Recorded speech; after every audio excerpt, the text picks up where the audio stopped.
Dr. Gan Montenegro po ulit. Sana you're still okay. Wala pang may cabin fever sa inyo, wala pa nagwawala. Yung mga babies okay pa naman sana. Uso ngayon is yung COVID-19. Ang pinakang common na symptom ng COVID-19 is cough and colds.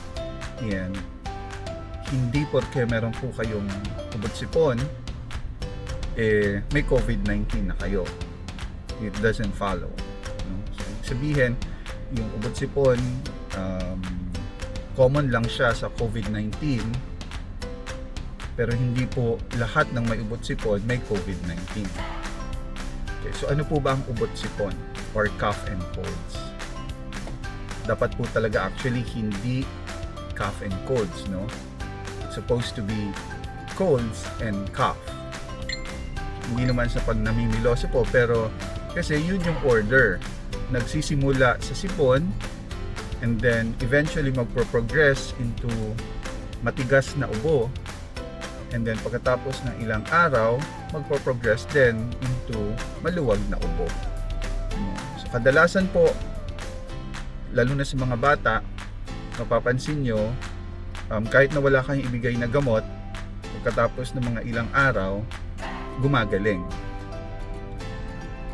Kasi nga karamihan sa ubot-sipon ng ang pinanggagalingan is your usual viral infections, no? So katulad po ng COVID-19 is a viral infection, so walang gamot. We treat them symptomatically. Kung ano lang yung lumalabas na simptomas, yun lang yung gagamutin natin, kasi eventually this will go away.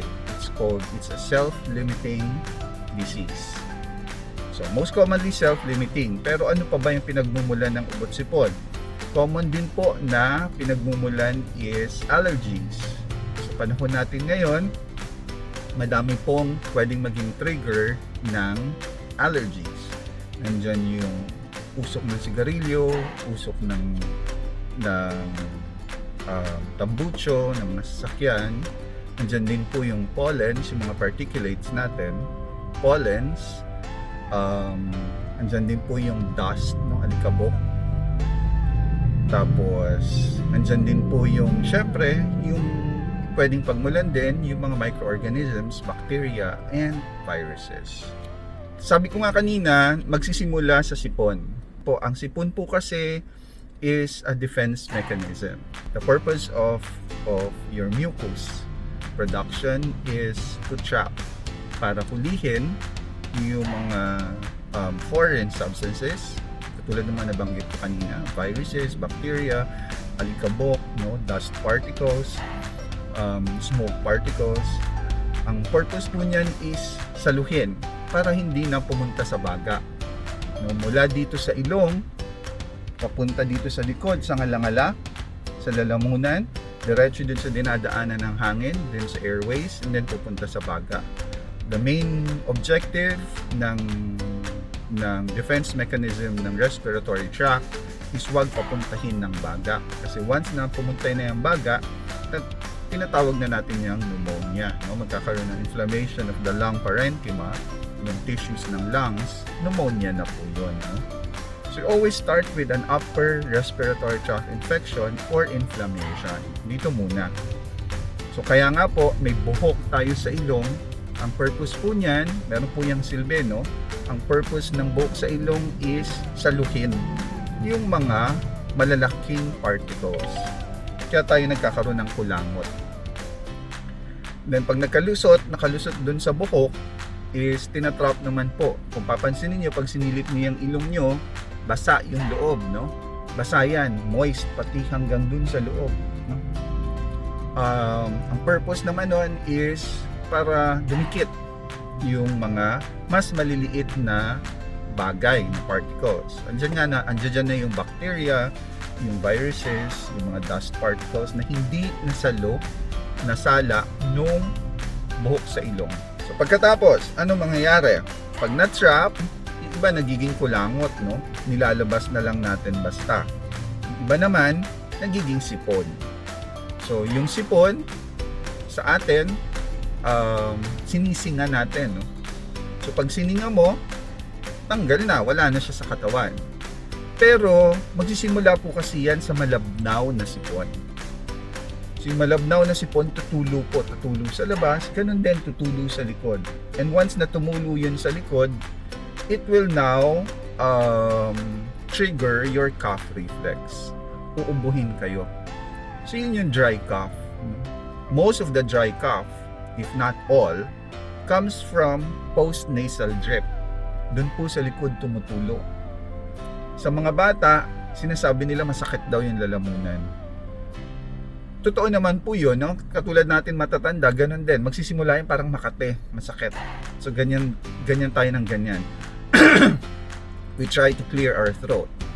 Clearing our throat would clear the accumulated mucus dun sa throat, and then yung iba, sabi nga po ng matatanda, is dinudura dapat, which hindi dapat kasi unhygienic yung pagdura. Yung iba, karamihan nasasanay dinudura ng kung saan-saan. So ano yung different types of cough? So may, para pasimplehin natin, dalawang klase po yung ubo. Isang wet at saka isang dry cough. Wet and dry cough. Nagsisimula po lahat with dry cough. Walang plemang kasama. Pero yung dry cough na yon, galing yun dun sa kaninang sinabi ko, post-nasal drip. And then we clear our throat and then we cough. Ang problem with dry cough is it triggers the cough reflex more often than the wet cough. So paano yun, no? Mas malakas ang chances of spread ng microorganism. So katulad po nitong COVID, yung opportunity to spread the microorganism is increased with dry cough. Yan yung ubo na matigas na kulang na lang ilabas mo yung baga. With wet cough naman, ito po yung sinasabi natin maluwag na. Maplema na po yung ubo. Okay, so minsan sa mga bata nilulunok, no? Tayo rin, hindi naman tayo basta-basta dumudura. Pero alam nyo ba na yung ginagawa ng bata na nilulunok yung plema, merong rason yun. There's a physiologic reason bakit cough and swallow ang reflex ng mga bata. Kasi sabi ko nga kanina, yung mikrobyo itatrap ng plema. Tapos itataas yun, dadalhin yun palabas ng paakyat ng airways papunta dito sa lalamunan. Pag nandiyan na sa lalamunan, matitrigger yung cough reflex, uubo yung bata, sabay lunok. Pag nilunok, yung plema mapupunta sa tiyan, tutunawin na ng gastric acid. Kasamang matutunaw yung nakatrap na microorganism or foreign substance. Kaya po, minsan, yung mga bata, yung mga babies, kahit na basta may ubot sipon, makikita natin, may kasabay itong malambot na pupo. Pero yung pupo madaming maplema, no? Simply because nalunok, yun po yung ginagawa nila, nilulunok nila yung plema. Mali naman po yung notion na hindi porke dinudura yung plema is mababawasan na, mauubos yung plema sa loob ng katawan. Mali po yun. Hanggat nandiyan yung offending organism or substance, tuloy-tuloy po yung paggawa ng plema ng katawan. Kasi nga gusto natin tanggalin, ayaw natin pumasok yan sa loob ng katawan. So tuloy-tuloy. So yung mga bata na lumulunok, huwag pagagalitan kasi po hindi po yun mali. Mas tama nga po yun actually kesa dun sa idinudura, no? Okay lang naturuan yung mga batang ilabas yung plema at idura, pero sa tamang lugar. Hindi yung wala kayong sasabihin kung saan sila dapat dumura. Otherwise, lala kayong mga bata na kung saan-saan dumudura, at pag kung saan-saan dumudura, they spread the disease. Kaya po, ang ginagawa, kung mapapansin nyo sa mga babies, yung mga doktor, nagbibigay muna ng antihistamines or anti-allergies na meds. Kasi common na nanggagaling sa allergic triggers. Yung iba naman nagbibigay ng phenylephrine or phenylpropanolamine. Ito po yung mga pampatuyo, tinutuyo yung sipon. Okay, para hindi maging irritable yung mga bata, para maging komportable yung tulog. Kasi pag hindi mo tinuyo yan, pag hiniga mo yung bata, tulo ng tulo dun sa likod, hindi makakatulog, yung magiging irritable. So pupunta dun sa mga sinuses, kita mo ang lalim na ng mata ng mga bata. So we give antihistamines, sometimes coupled with phenylpropanolamine or truck ng basura yun. Phenylpropanolamine to dry off the mucous membranes.